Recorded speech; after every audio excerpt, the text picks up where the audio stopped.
Hi, it's Mike from AskTractorMike.com. Standing next to a tractor backhoe today, and that's our subject. And this was prompted by a question that I got from a viewer. Graham wanted to know, he says, "Hi Mike, an idea for a future video or videos, backhoes on compact tractors, the pros and cons of subframe mounted versus 3-point attached backhoes. What limitations that all presents and what good things can get done with a lighter duty backhoe." Well, Graham, thank you for the question. I worked in a dealership for 11 years and I think I sold one backhoe. I'm probably the world's worst backhoe salesman. And there's reasons for that, and I'll talk about those in my next video. But let's talk today about what options you need to think about when you're getting a backhoe. There's three main things I think you need to consider when you're pondering a backhoe, and then there's some minor options that you need to have in the back of your mind when you're looking at a backhoe, and we're going to discuss all those today. Let's get started. Let's start with Graham's question today, a subframe.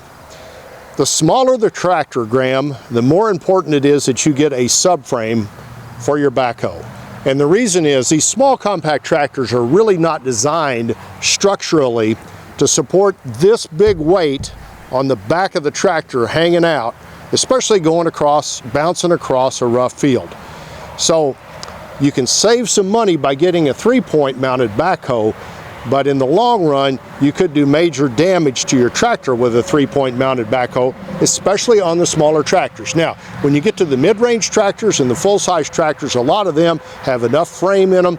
You can mount a 3-point backhoe. A 3-point mounted backhoe is much, much easier to get on and off the tractor, but with a subframe mounted backhoe, you're not going to break the tractor in two, and literally that is something that could happen with a 3-point mounted backhoe on a small compact or subcompact tractor.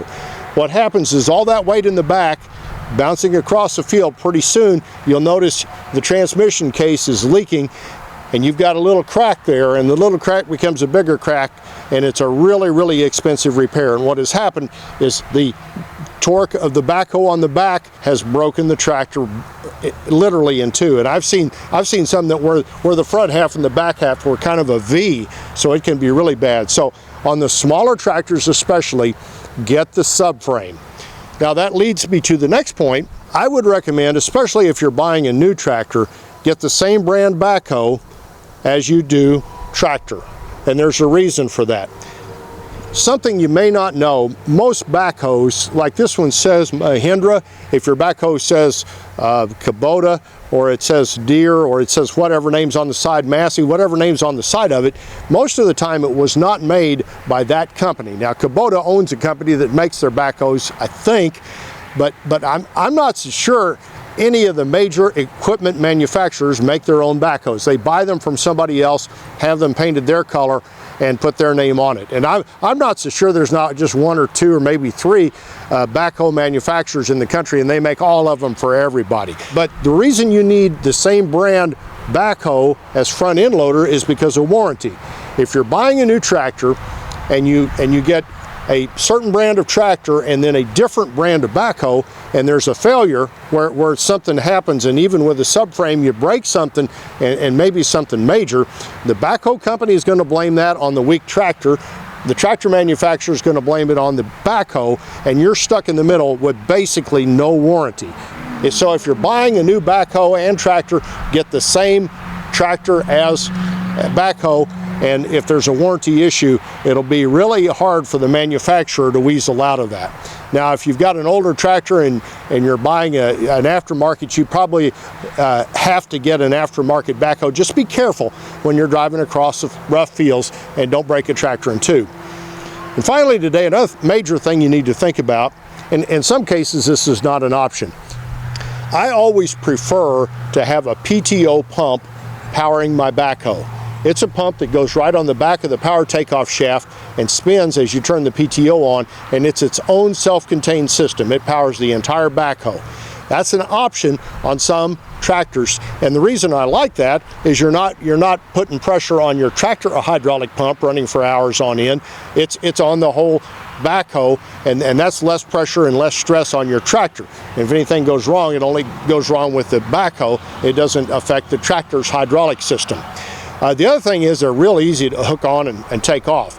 Now this particular tractor here, it's plumbed directly into the hydraulic system of the tractor. And sometimes those are a little tough to get on and off, get hooked up and back, because a lot of times when you take the backhoe off, you're setting on the stabilizers and the dipper stick. And if there's pressure on there, there's pressure in those lines and they're hard to hook back up. So that can be a little bit of a deal. With a PTO pump, you just put that thing on the PTO shaft and you're done. I always feel like if a PTO pump is an option, it's about $1,000 extra, it's a worthwhile thing to get. Now finally, let's talk a little bit about some of the other options that you need to think about. First off, backhoes are rated in how deep they dig. Smaller tractors will probably have like a 5-foot deep dig, or maybe a 6-foot, and they go up to 8 or 9 to 10 feet depending on how big the tractor is. That's going to be determined by the size of your tractor. The next thing to look at is your stabilizers. These are the arms that go down that prop the tractor up and give you a firm mounting on the ground so you can use your dipper stick. If you're going to be using your backhoe on pavement at any time, you may want to get what's called street pads. These pads right here are called dirt pads, and they're pretty aggressive. And if they go down on your asphalt driveway, they're going to make a good mark when you start digging, and you don't want that. So the alternative to that is street pads. On certain backhoes, they'll have flip over pads where they're street pads on one side and dirt pads on the other, and that's a nice option, but you don't see that a lot of times. Most of the time you have to order both sets if you're going to go back and forth. And if you're never going to be on an asphalt driveway, it doesn't matter. Next thing you want to look at is the width of the bucket. And I see some folks that go too big. Make sure I usually go with the dealer's recommendation, depending on how deep the digger is and how much power you have with your tractor. They'll know what size bucket to go with, but don't go too large. That can get you in trouble real quick, and there's not much you can do about that. Standard sizes are generally 9 inches to 12 inches.